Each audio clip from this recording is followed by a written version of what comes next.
O que esperar ou quais são as marcas de um coração que foi alcançado pelo Evangelho de Deus, pelo poder do Evangelho?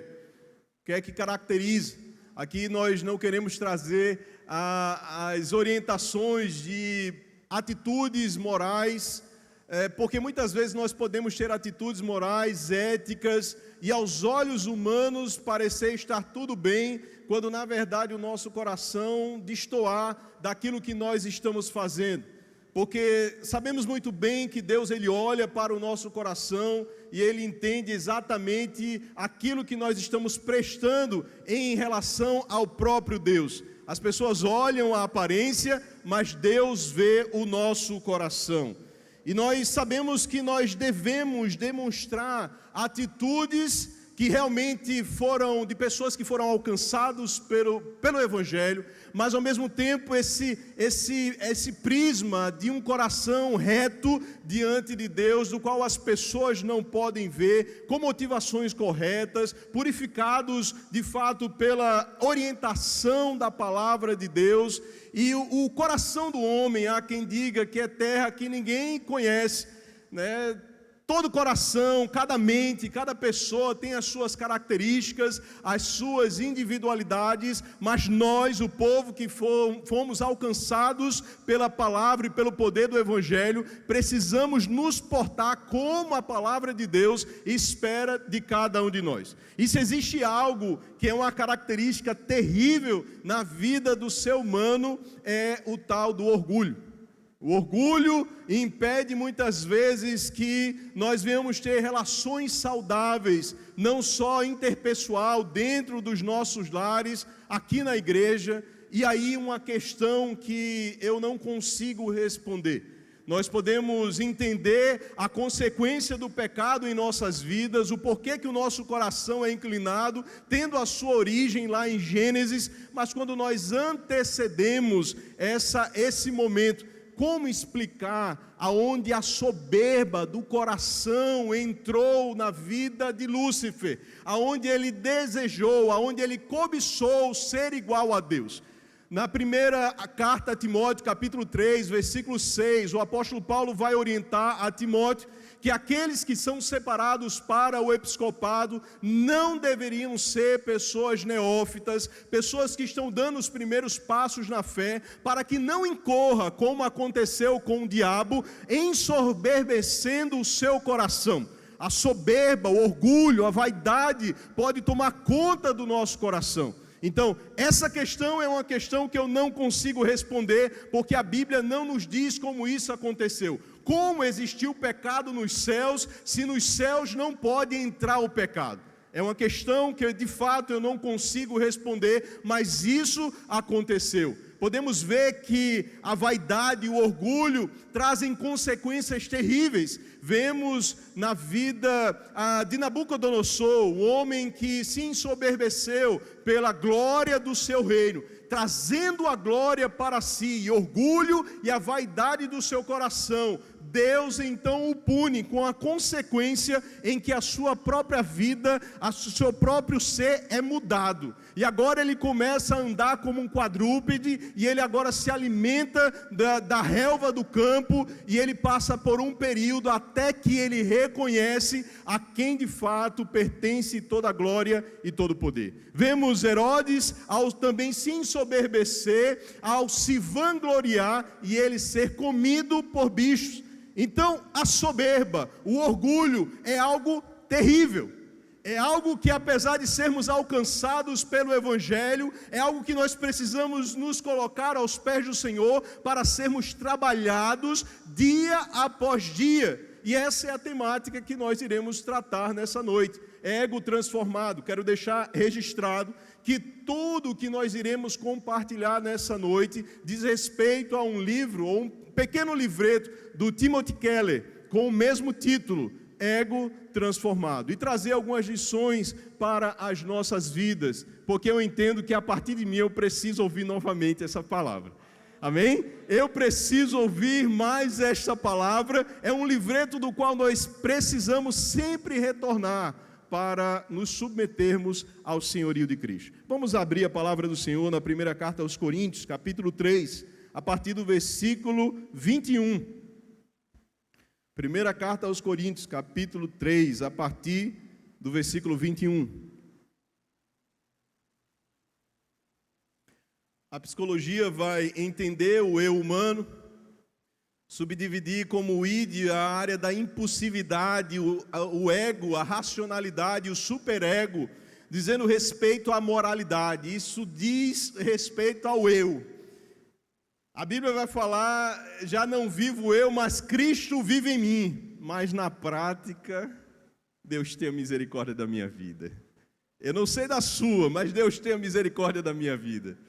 Então nós precisamos estar com o nosso eu crucificado, para que a vontade dele se cumpra em cada um de nós. Diz assim a palavra de Deus. Portanto, todos encontraram, amém? Estão aqui comigo? Glória a Deus. Glória a Deus. Portanto, ninguém se glorie nos homens, tudo é vosso. Seja Paulo, seja Apolo, seja Cefas, seja o mundo, seja a vida, seja a morte, seja o presente, seja o futuro, tudo é vosso. E vós de Cristo e Cristo de Deus. Assim, pois, que os homens nos considerem como ministros de Cristo e despenseiros dos mistérios de Deus. Ora, além disso, requer-se dos despenseiros que cada um se ache fiel. Todavia, a mim pouco se me dá de ser julgado por vós ou por algum tribunal humano, nem eu tampouco a mim mesmo me julgo. Em nada me sinto culpado, mas nem por isso me considero justificado. Quem me julga é o Senhor. Portanto, nada julgueis antes do tempo, até que o Senhor venha, o qual também trará à luz as coisas ocultas das trevas e manifestará os desígnios dos corações. Então, cada um receberá de Deus o louvor. Ora, irmãos, apliquei essas coisas figuradamente a mim e a Apolo, por amor de vós, para que em nós aprendais a não ir além do que está escrito, não vos ensoberbecendo a favor de um contra o outro, pois quem te fez diferente? E que tens tu que não tenhas recebido? E se o recebeste, por que te glorias? Como se não houveras recebido. Pai, aqui está a tua palavra. Muito obrigado, Senhor, porque ela é o nosso norte, o alimento, é o consolo, é a exortação que nos traz vida e uma vida abundante. Ó Deus, que cada coração possa entender aquilo que será ministrado em nome de Jesus. Contexto desta carta. Meus amados, sabemos muito bem que a igreja de Corinto é a igreja que é plantada em um ambiente de muitos conflitos. Muitos problemas existem nessa igreja. E é nesta carta e nessas duas cartas que nós aprendemos muito o que diz respeito para aplicarmos em nossas vidas nos dias de hoje. Nós aprendemos mais com os erros do que com os acertos. E nessas cartas nós aprendemos que desde o início dela, um dos grandes problemas que existia era a facção, era a divisão, o partidarismo. Por quê? Os cristãos da igreja de Corinto estavam caminhando em conformidade com aquilo que eles vivenciavam no passado. Em Atenas, eles seguiam os filósofos, então eles compreendiam e seguiam aqueles que eles mais admiravam, aqueles que transmitiam mais saber, mais conhecimento, e eles poderiam trocar dos seus mestres de acordo com esta sabedoria. Eles entraram agora no cristianismo, alcançados pelo evangelho, e estão agora aplicando o mesmo princípio que outrora aplicavam. Essa igreja, obviamente, havia passado vários discipuladores, vários pastores. Dentre eles estão Cefas, que é Pedro, temos a vida de Apolo, de Paulo, e eles estavam ensinando a palavra de Deus. E esta carta vai dizer de forma muito clara, no capítulo 3, quem são eles? Quem são eles? Quem somos nós? Na verdade, nós somos simplesmente cooperadores de Deus. No versículo 9 do capítulo 3 afirma isso. A glória não é do homem, por mais que o homem seja usado, somos apenas instrumentos nas mãos de Deus. A partir do momento que o instrumento nas mãos de Deus se perde neste sentido, existe um embaraço. quando o povo de Deus não compreende que os servos, os cooperadores, que são usados por Deus para abençoar a igreja, também são apenas instrumentos, a igreja também se embaraça. Era exatamente isso que estava acontecendo. A igreja estava agora com facção. Eu prefiro Apolo, eu prefiro Paulo, eu prefiro, até Jesus entrou no meio, eu prefiro Cefas. Começaram a levantar bandeiras de partidarismo. Quem é que transmite o maior e o melhor conhecimento entre estes pastores? Este era exatamente o contexto em que o apóstolo Paulo está escrevendo essas palavras iniciais. Então, eles estão se ensoberbecendo, estão se vangloriando, porque eu fui discípulo de Paulo, eu fui discípulo de Pedro, eu fui discípulo e por aí vai, de Apolo. Já imaginou o que é você ter sido discípulo de um homem que subiu ao terceiro céu e que não é digno de dizer as coisas que são inefáveis ao coração do homem? E então, por causa disso, eles se vangloriavam, eles se achavam que tinham a melhor condição de espiritualidade ou de importância frente aos outros cristãos da igreja em Corinto. É nesse contexto, ele vai iniciar no versículo 21, afirmando: ninguém se glorie. Ele vai concluir nesta linha de pensamento: quem te faz diferente? E por que tu tens que não tenhas recebido? E se o recebeste, por que te glorias como se não houvera recebido? Por que existe glória? Por que existe soberba? Por que vocês estão tão vaidosos de si mesmos? Pelo fato de terem sido orientados por esses grandes homens que são apenas instrumentos cooperadores nas mãos de Deus. Ainda no versículo 6, ele vai dizer: para nós não pensarmos além daquilo que está escrito, não vos ensoberbecendo a favor de uns contra os outros. Então, a ênfase dessa passagem é uma exortação para o cuidado com relação ao orgulho que existia no coração dos cristãos na igreja de Corinto. Existia um orgulho, uma soberba, pelo conhecimento, pelo relacionamento e por ter sido ensinado por esses grandes homens de Deus. Então, a causa da divisão era o orgulho e também era a vanglória. Essa era a situação em que a igreja de fato se encontrava. Eles estavam assim. E falar a respeito de orgulho, nós vemos muito bem que o contrário, isso nos faz sujeitarmos a uma situação, a uma necessidade de humilhação. Quando nós somos orgulhosos, nós precisamos se humilhar, nós precisamos nos submeter, sobretudo à palavra de Deus. E falar a respeito de humildade nos faz refletir também sobre autoestima. E aqui nós entendemos a respeito, do estudo do ser humano ao longo da história, que primeiramente até o século XX vai se identificar que a consequência de haver tanta maldade, de haver tantas coisas ruins acontecendo no mundo, é o fato do homem ele ter uma autoestima muito elevada. Por ele se sentir muito orgulhoso, soberbo do seu conhecimento ou talvez da sua posição, isso fazia com que ele se colocasse em uma posição de superioridade, não se sujeitando às autoridades, e eles faziam o que queriam. Era assim que até então era visto o comportamento do ser humano. Posteriormente, nos dias de hoje, em um consenso cultural dos nossos dias, é dito que a atitude do coração do homem, em rebelar-se, em não se sujeitar, diz respeito a uma autoestima baixa. Aquela pessoa que se vê como um coitadinho, que se vê como uma pessoa que foi vítima da sua história, e porque não teve as oportunidades que outras pessoas tiveram, ela se vê numa condição de agressividade, ele se permite agir de forma que venha usurpar e não venha se sujeitar às autoridades. Na passagem que nós lemos, o apóstolo Paulo ele traz uma proposta completamente diferente de nós compreendermos a postura errada do nosso coração, as atitudes que nós temos baseadas justamente no orgulho, o ego superinflado, né? Então as reações que nós temos, a atitude pecaminosa, claro, influenciada pelo pecado, mas é por causa de um ego, de um eu que está crescido demais, de um eu que precisa se sujeitar à preciosa palavra do Senhor Jesus Cristo. Nós vemos então aqui 3 verdades nessa passagem que nós lemos. A primeira delas diz respeito à condição natural do ego humano. Qual é a condição natural do ego humano? Como homem, ele naturalmente ele é. No versículo 6, nós vamos observar isso. O apóstolo Paulo, ele vai usar uma palavra interessante.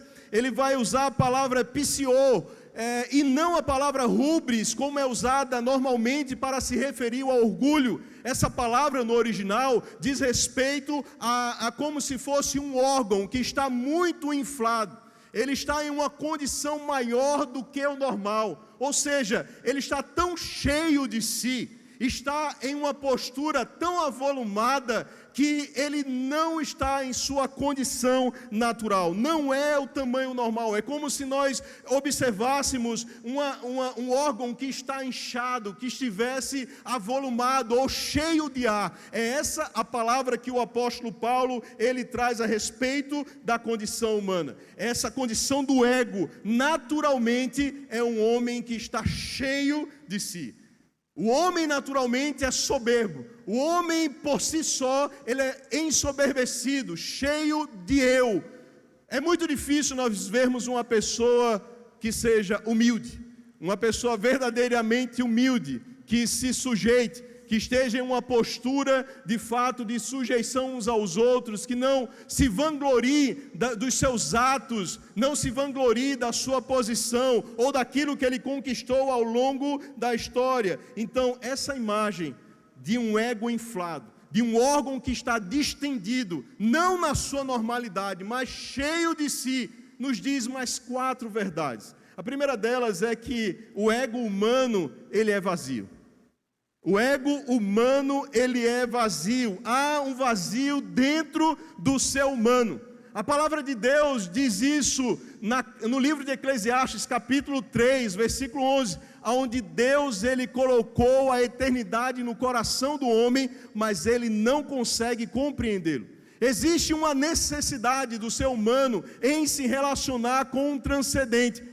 E ele busca preencher esse vazio da sua alma através das realizações pessoais, através da carnalidade, através de religiões e todas as outras coisas que o homem busca para poder preencher. E nós sabemos, à luz da palavra de Deus, que apenas Cristo é do tamanho do vazio do coração do homem. Esse órgão está inflado, e por ele estar inflado, no seu centro existe um vazio.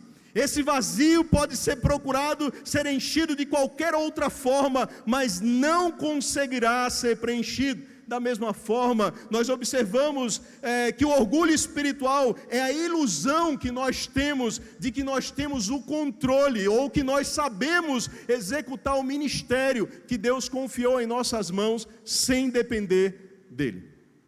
Achamos que pela nossa capacidade humana, achamos que pela nossa habilidade interpessoal, nós temos condições de fazer a obra de Deus. Existe um teólogo que vai afirmar, o Kierkegaard, que é normal o coração do homem criar a sua identidade de algo que não é Deus, em torno de algo que não é Deus. A identidade do homem é forjada a partir desse momento em que ele não coloca Deus no centro da sua vida. E nós sabemos que quando Deus, ele não está no centro da nossa vida, tudo que nós colocarmos para preencher não será o suficiente para preencher. E é por causa disso que dentro deste órgão distendido que o apóstolo Paulo está querendo trazer a menção, ele continua vazio. Porque nada que se coloque dentro desse ego inflado vai preencher, a não ser o próprio Evangelho do nosso Senhor e Salvador Jesus Cristo.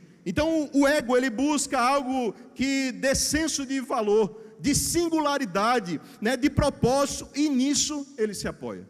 É por isso que pessoas estão se estribando muitas vezes em sua condição, em sua situação e em sua sabedoria. a segunda condição que nós vemos a respeito da palavra usada pelo apóstolo Paulo é que o ego também ele é dolorido. Meus amados, você já reparou que quando você não tem nenhuma enfermidade no seu corpo, você não percebe a importância e a movimentação de cada um dos seus membros no momento em que você está usando o seu corpo? Quando nós estamos em plena saúde, nós não nos apercebemos da importância do dedo mindinho. Quando nada está fora do lugar, tudo parece normal e nós não refletimos a respeito da importância. Já o ego não é assim. O ego ele é dolorido por natureza. Ele constantemente está incomodado com aquilo que é feito à pessoa. Ou não? Quantas vezes nós supomos que as pessoas estão falando de nós? Nós supomos que uma pessoa ela está com alguma inimizade para conosco. Nós sempre estamos nos sentindo a atitude, o comportamento que as pessoas têm para conosco, e aquilo nos deixa várias vezes mal, nos deixa entristecidos, nos deixa em uma situação onde nós queremos entender o porquê que aquela pessoa age desta forma comigo. Por quê? Porque o ego, ele é dolorido. Qualquer coisa incomoda, qualquer coisa gera um mal-estar, qualquer coisa tira a paz, o sono, gera preocupação, porque o ego que não é tratado pelo Evangelho, ele é dolorido, ele sempre dói, sempre está com uma sensibilidade exagerada. Então o ego exige que avaliemos nossa aparência e o modo como somos tratados. Constantemente, se o ego não está sujeito à palavra de Deus, nós estamos com aquela preocupação, mas o que será que estão pensando ao meu respeito? Mas qual será a avaliação? Não, porque se a pregação de repente não saiu da forma que a pessoa imaginava, então ela fica logo inquieta, porque esse ego ele está então inflamado, ele está dolorido e precisando ser tratado pelo Senhor. E habitualmente nós escutamos nessas situações: os meus sentimentos eles estão feridos. Alguém me machucou. Eu estou em uma situação de incomodação com relação à atitude das pessoas para comigo, mas, meus amados, os sentimentos, eles não podem ser feridos. O ego é que está machucado, é o eu, é a identidade do indivíduo que se incomoda com o que as pessoas fazem para com ela, porque o ego, ele é dolorido. Em terceiro lugar, nós vemos que o ego também ele é atarefado. Ele sempre está procurando fazer algo para atrair a atenção para si. Nem toda atitude de serviço, de fato, é um serviço prestado em adoração a Deus. Não necessariamente aquilo que é feito de forma correta aos olhos humanos está correto diante de Deus. Quando nós olhamos para o livro de 1 Samuel, capítulo 13, nós vamos observar a postura do rei Saul. Saul, ele recebe uma orientação do profeta Samuel. E esta orientação, ela não é obedecida, porque ele se vê em uma condição em que, impelido pelo exército, ele vai sacrificar. E o profeta vai afirmar para ele: olha, obedecer é melhor do que sacrificar. É mais importante obedecer a orientação de Deus do que estarmos sacrificando, executando obras que estão distantes da direção de Deus para a nossa vida. Então ele precisa ser notado para tudo. Quantos já se relacionaram com pessoas assim? Pessoas que em tudo que realiza precisa ser visto. Não, eu estou fazendo. Se é uma ação social, precisa registrar. Se é um momento em que ele está servindo na igreja, ele precisa comunicar. Quando na verdade a palavra de Deus está dizendo que a sua mão esquerda faz, que a direita não perceba. Não é necessário que as pessoas vejam aquilo que nós estamos fazendo, porque a oração feita no escondido, as contribuições, as esmolas feitas no escondido, o jejum feito no escondido, Deus está vendo e assim recompensará. coisa boa é ser observado pelo Senhor e não pelos homens. Mais importa agradar a Deus do que agradar aos homens. Então, nessa tentativa de preencher o vazio, lidar com um desconforto, o ego ele vive se comparando com as outras pessoas. E o C.S. Lewis ele vai afirmar algo interessante, que o orgulho ele é competitivo por natureza. As pessoas elas não se orgulham porque elas são apenas bonitas, porque elas são inteligentes, porque elas são ricas. Elas se orgulham porque elas são mais bonitas que, elas são mais inteligentes que. Então, a condição é sempre em comparação com o outro. O orgulho, ele inflama o coração para querer ser maior, para querer ser percebido mais do que as outras pessoas que nos cercam. Em outras palavras, temos orgulho apenas para ser mais.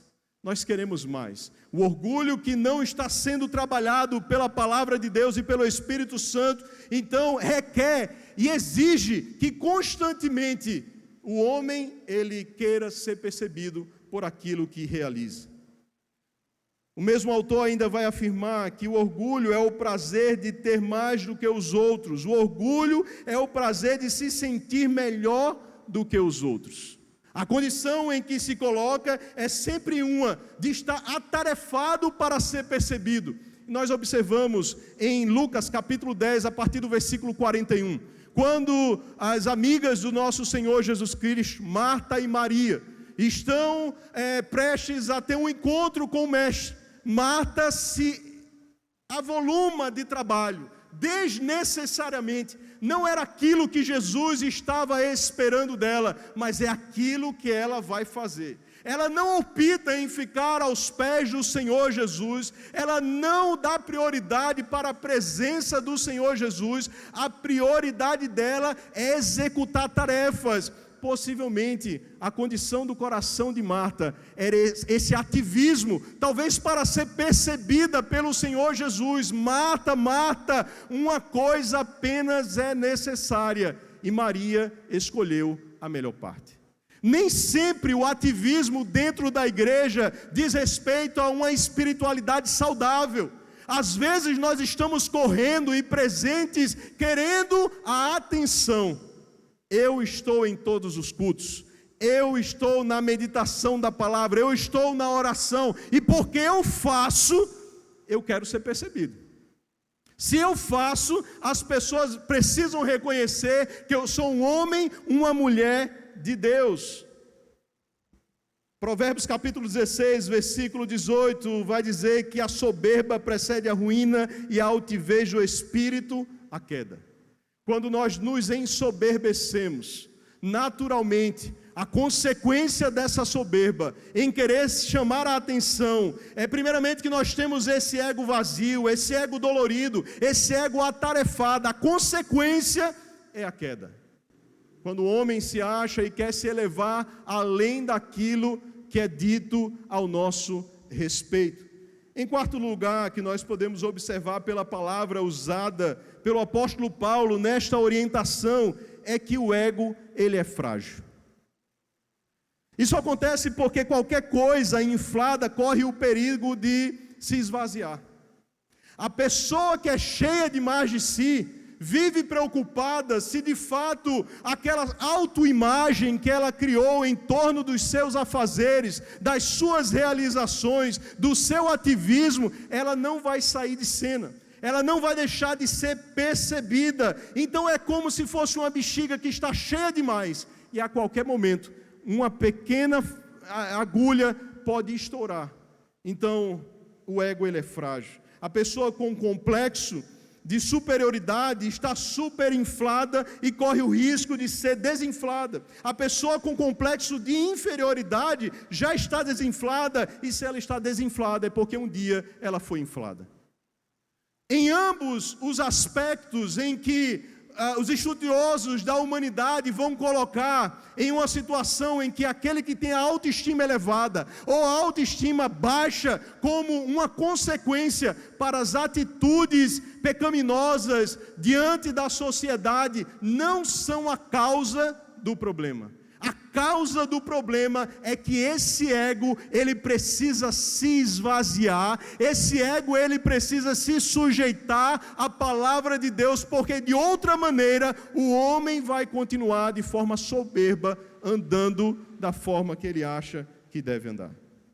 O apóstolo Paulo, então, ele está falando a respeito disso. O ego, ele nunca está satisfeito. Minha autoestima, meu amor próprio, minha necessidade de saber que eu sou mesmo alguém, e mais importante do que alguém, ela sempre precisa estar sendo retroalimentada. E quantas vezes nós vemos isso nas relações? Vamos partir do nosso lar.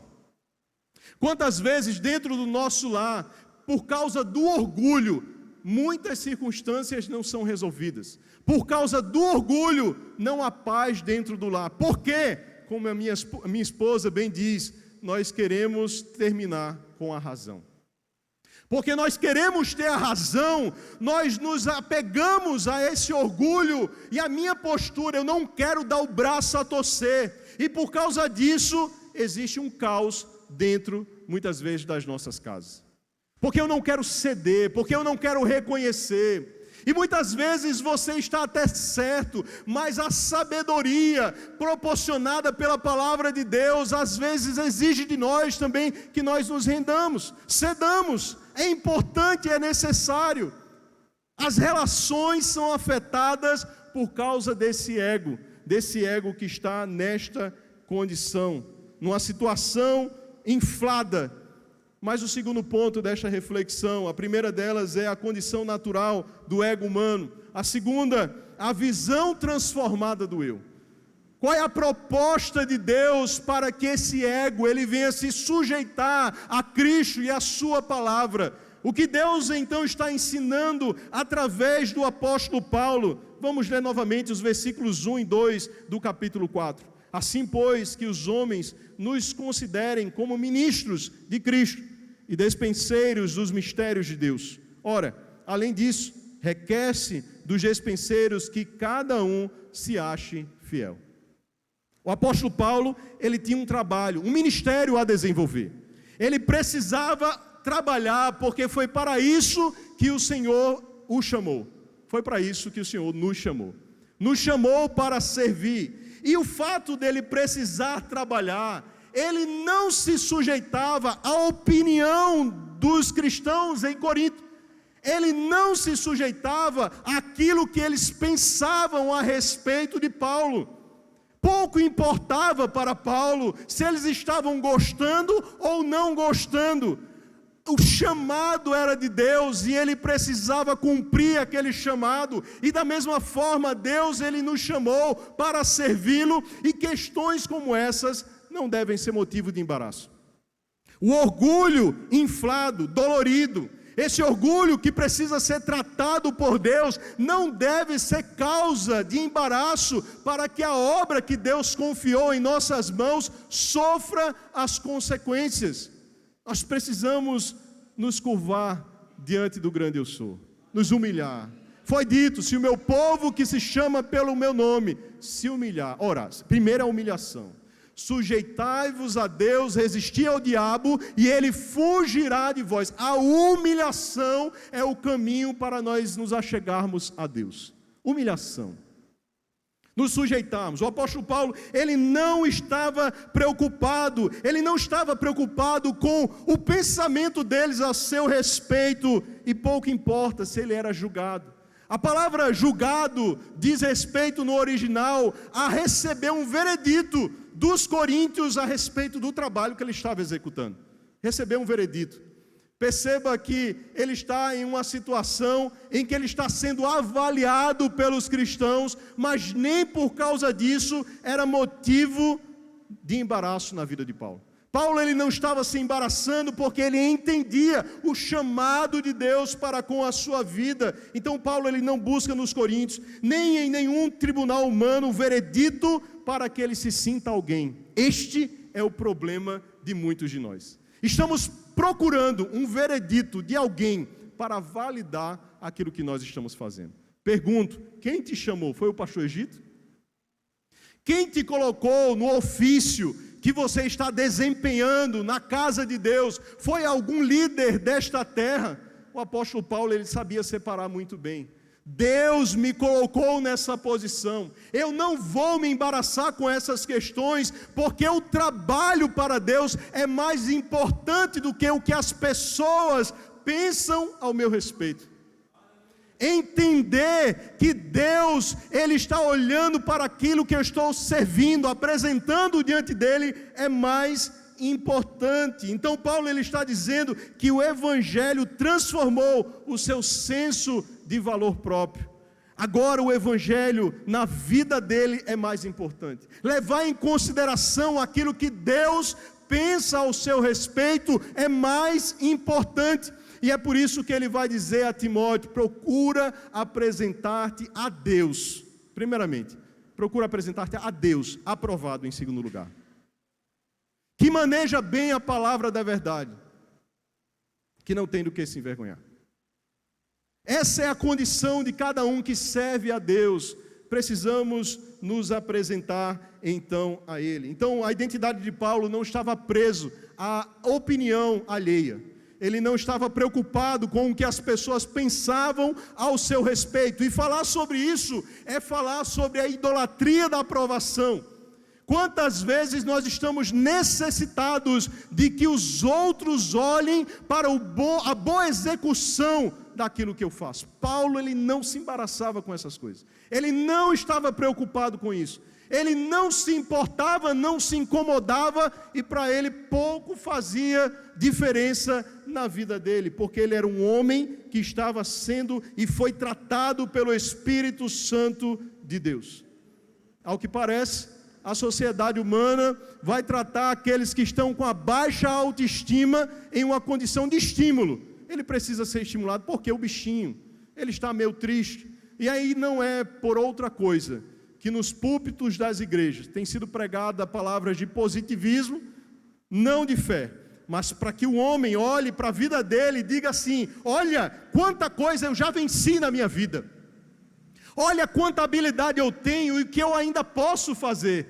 Você tem condições, você é uma pessoa melhor, você vai conseguir. É o humanismo entrando no meio da igreja. São através de mensagens coach que buscam valorizar a importância daquilo que eu faço, a importância do ser, meio que dissociada da palavra de Deus, meio que dissociada da obra da cruz de Cristo, e isso nada resolve em nossas vidas. Então, para Paulo, tanto fazia ser julgado por um tribunal humano, tanto fazia ser julgado pelos homens, ele não se importava, porque o coração dele, o ego dele já estava tratado por Deus, e assim ele podia suportar aquelas circunstâncias e as situações de adversidade. Ele não se importava. O fato de Paulo ter a consciência limpa também chama a atenção, não o torna inocente. A palavra de Deus vai afirmar isso no versículo 4. Em nada me sinto culpado. Ou seja, ele era ilibado diante das obras que ele apresentava diante do Senhor. Ele olhava para a sua vida e não via uma vírgula que o condenasse. Mas o que diz a sequência do texto? Mas nem por isso considero justificado. Quem me julga é o Senhor. Ele olhava para a sua vida, via as suas realizações. Eu não me culpo. Eu me considero assim, em uma situação de uma realização de obras que agradam a Deus, mas nem por causa disso eu sou inocente diante de Deus. É o que vai estar escrito na primeira carta a Timóteo, capítulo 1, versículo 15. Esta palavra é fiel e digna de toda aceitação, que Cristo Jesus veio ao mundo para salvar os pecadores, dos quais eu sou o principal. O apóstolo Paulo, ele não via erro na sua conduta, mas ao mesmo tempo ele se via como o principal dos pecadores. É assim que nós nos vemos. Pessoas dependentes de Cristo. Eu sou falho. A minha humanidade ainda está no processo. Por mais tempo na caminhada com Deus, você é homem. E é por isso que Deus permite os erros no meio da humanidade e do povo de Deus, para mostrar que nós estamos ainda no processo Eu e você estamos no processo. E muitas vezes o orgulho quer nos embaraçar com essas questões. O orgulho quer atrapalhar o nosso serviço ao Senhor. E sabe por que isso não acontece também conosco? Porque nós nos julgamos. Paulo é consciente dos seus pecados, mas ele não conecta esses pecados à sua imagem, à sua identidade. Seus pecados e a sua identidade não estão ligados um ao outro. Paulo se recusa a entrar nesse jogo. Perceba, ele reconhece, mas ele não entra nesse jogo. Ele se vê como o principal pecador, ele executa a melhor obra para Deus, ele não se julga, mas mesmo assim, ele não conecta a isso a sua vida. Então, ao enxergar um pecado, o apóstolo não permite que esse pecado na sua vida destrua a sua identidade. Quantas vezes nós observamos, por causa de uma falha, muitos irmãos ficam embaraçados na caminhada. Porque eu pequei, eu caí lá atrás, eu não sou mais digno, eu não mereço estar na presença de Deus. E Satanás sutilmente está trabalhando para afastar essa pessoa dos propósitos de Deus. Pecou lá atrás, Deus ele tem misericórdia a cada manhã, mas a pessoa continua presa ao passado. Não que eu julgue haver alcançado, mas uma coisa eu faço, esquecendo-me das coisas que para trás ficam, eu prossigo para o alvo, para o prêmio da soberana vocação que há em Cristo Jesus. Paulo então ele não se embaraçava com essas coisas, o seu ego não estava inflado, ele está saciado. O eu de Paulo estava trabalhado pelo Evangelho e por Deus, e por causa disso ele não se embaraçava com essas questões. Então a essência da humildade do Evangelho não é pensar em mim como se eu fosse nem mais nem menos, mas é pensar menos em mim. Por que a gente se importa tanto com os outros? Por que a opinião das pessoas são tão importante? Por que tudo que nós fazemos precisa ser visto? Por que essas coisas acontecem? A humildade do Evangelho nos leva a uma condição de não estarmos levando em consideração, em demasia, aquilo que as pessoas pensam ao nosso respeito. A humildade do Evangelho mata a necessidade que eu tenho de pensar em mim. Ela vai matando. A necessidade do Evangelho vai mostrando que Cristo ele é suficiente para cada um de nós. Cristo ele é a plenitude que todo homem necessita para ser plenamente feliz e ter uma vida abundante nesta terra. Não são através de realizações, de trabalhos, não são através de quaisquer outras conquistas, a não ser ganhar e entender a Cristo. Receber a Cristo em nossas vidas. Então o apóstolo Paulo, ele era trabalhado pelo Senhor. A pessoa verdadeiramente humilde não é aquela que se odeia ou se ama, e sim aquela que tem a humildade do Evangelho. Aqui vai um teste bem simples para cada um de nós. A pessoa que esquece de si mesma, ela não se sente ferida.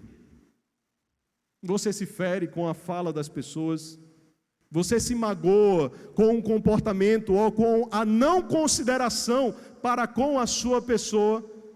Eu preciso ser tratado por Deus. A crítica não acaba com ela. Quantas pessoas ao receber uma crítica, ela se anula completamente, não se permite mais. Quantas vezes a gente ouve, eu fui cantar e aí eu desafinei e alguém me criticou e aí nunca mais eu tentei. Não, porque eu comecei a tocar, mas eu tive dificuldade, alguém me criticou e nunca mais eu fui. Eu fui pregar a palavra de Deus, mas eu fiquei tão nervoso, eu esqueci, eu gaguejei, por causa disso eu nunca mais tentei novamente. O que é isso? É alguém que ainda precisa ser tratado com relação ao seu ego. Porque a importância que é dada à opinião alheia é mais importante do que aquilo que Deus pensa ao nosso respeito. A pessoa então que ouve a crítica e a entende como a oportunidade de mudança é aquela que está sendo tratada por Deus no seu ego. Olha que interessante. Vou repetir. A pessoa que recebe uma crítica e ela entende como uma oportunidade de mudança. Certa vez, se alguém falar a você, você é uma pessoa desequilibrada, e você olhar para outra pessoa, eu desequilibrada? Como assim? A necessidade de se auto-justificar já demonstra que você é uma pessoa desequilibrada. Ao invés de você revidar à mesma altura, Senhor, foi dito isso ao meu respeito. Você é uma pessoa irada, eu irada? Você é um preguiçoso, eu preguiçoso?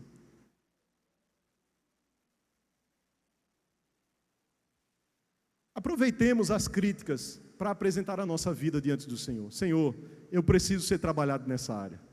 Eu preciso ser moldado conforme a Tua palavra. Eu preciso de Cristo. Meus amados, isso não diz respeito ao tempo de caminhada no Evangelho, diz respeito à intimidade que você tem com o Senhor. E nós precisamos ser trabalhados nesse sentido. Então, quanto mais nós compreendemos o Evangelho, maior o nosso desejo de mudar. Sim ou não? Quanto mais nós entendemos a palavra de Deus, nós vemos, eu preciso mudar, eu sou o primeiro, eu preciso dessa graça para mudar, Senhor, me ajude, eu não estou completo, eu estou no processo, eu preciso ser trabalhado, eu preciso ser ajudado. Terceiro e último ponto, primeiro que nós vimos, a condição natural do ego humano. Segundo, a visão transformada do eu, proposta pelo Evangelho.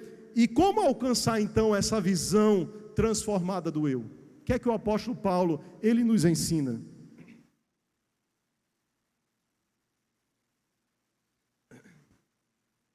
Paulo então, ele não dependia do veredito dos cristãos de Corinto, nem dependia do seu próprio veredito. Em seguida ele vai afirmar o seguinte: embora eu seja consciente de que não há nada contra mim, nem por isso me justifico. Essa palavra me justifico está relacionada também a uma palavra traduzida por inocente. Dá a entender que o apóstolo Paulo, ele não se via em um tribunal. O apóstolo Paulo, ele tinha consciência tranquila, e ele não retornava ao tribunal humano das pessoas para com a sua vida. E é muito interessante isso, porque o apóstolo Paulo, ele se refere aos tribunais, coisas que não tinha em Corinto. Então aqui é uma alegoria, ele está querendo nos ensinar algo. Ele está afirmando que o problema da autoestima ou da baixa estima é que todos nós voltamos ao tribunal que as pessoas fazem ao nosso respeito. Em um tribunal, você tem pessoas que estão ao seu favor e pessoas que estão contrárias a você. Tudo aquilo que nós fazemos produzem provas contra a nossa vida. Quando nós voltamos ao tribunal, todos os dias, eu estou novamente me colocando na posição de que eu vou ser julgado por alguém.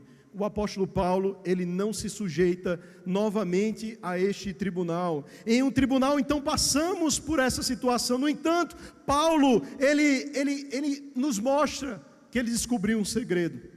O julgamento dele está encerrado. Amém? O julgamento que diz respeito à vida de Paulo está encerrado. Ele não precisa mais se sujeitar. E sabe por quê, meus amados? O processo foi concluído, já acabou.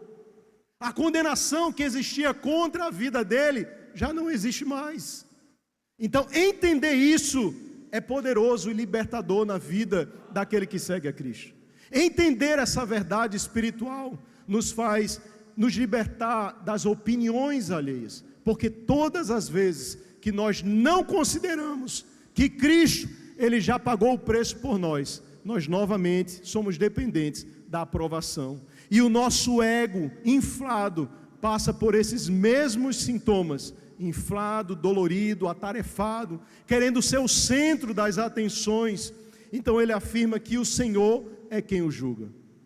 Eu nem tampouco me julgo, quem me julga é o Senhor. Meus amados, quem julga a sua vida é o Senhor. É Deus quem está olhando para os seus e para os meus atos. É Ele quem vai dar o veredito final. Na verdade, o veredito final já foi dado. Porque ao mesmo tempo em que Deus, isso só acontece no cristianismo, o veredito vem antes das obras. Em qualquer outro sistema religioso, é preciso ter as obras para receber o veredito. No cristianismo, o veredito vem antes. E é dito na palavra de Deus, em Mateus capítulo 3, versículo 17. Este é o meu filho amado, em quem me comprazo. É dito em Romanos capítulo 8, versículo 1. Portanto, agora já não há nenhuma condenação para aqueles que estão em Cristo Jesus. Não existe mais julgamento para as nossas vidas. Nós que estamos em Cristo, já experimentamos do perdão de Deus para com aquilo que nós fazemos de errado. Todas as vezes que eu me sujeito à aprovação, entro novamente na sala do julgamento das pessoas, eu estou esquecendo ou desconsiderando a obra de Cristo na cruz do Calvário. Ele realizou todas as coisas, de uma vez por todas. Não existe mais condenação. Paulo, ele não está mais no tribunal, porque Cristo foi no lugar dele. Cristo seguiu adiante dele, ele assumiu a culpa de Paulo, ele assumiu a nossa culpa, ele se colocou em nosso lugar como ovelha muda seguindo ao matadouro. Ele se colocou em uma condição que ele não merecia, por amor a mim e por amor a você. Quando nós temos o nosso orgulho inflado demais, é porque nós ainda não entendemos a obra de Cristo em nossas vidas. É fácil viver isso aqui? Obviamente que não. É claro que todos os dias nós precisamos nos lembrar dessas verdades. É óbvio que as circunstâncias da vida vêm para nos afrontar. E mais uma vez nós precisamos, Senhor, me ensina. Eu quero me humilhar. A humildade do Evangelho. Eu quero me humilhar da mesma forma que o Senhor Jesus deixa o seu exemplo e que o apóstolo Paulo nos orienta. Tende em vós o mesmo sentimento que houve em Cristo Jesus, que sendo Deus, não teve por usurpação o ser igual a Deus. E se humilhou, e se esvaziou, assumindo a forma de servo.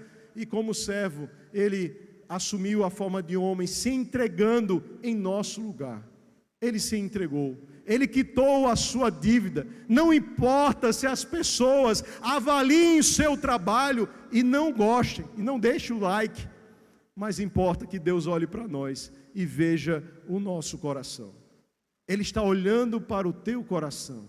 Ele está atentando para aquilo que eu e você fazemos para Ele. Nós precisamos então sujeitar o nosso ego à palavra de Deus, para que nós venhamos então ter esse ego transformado e o nome dele então seja glorificado. Amém? Vamos orar, vamos colocar em pé em nome de Jesus.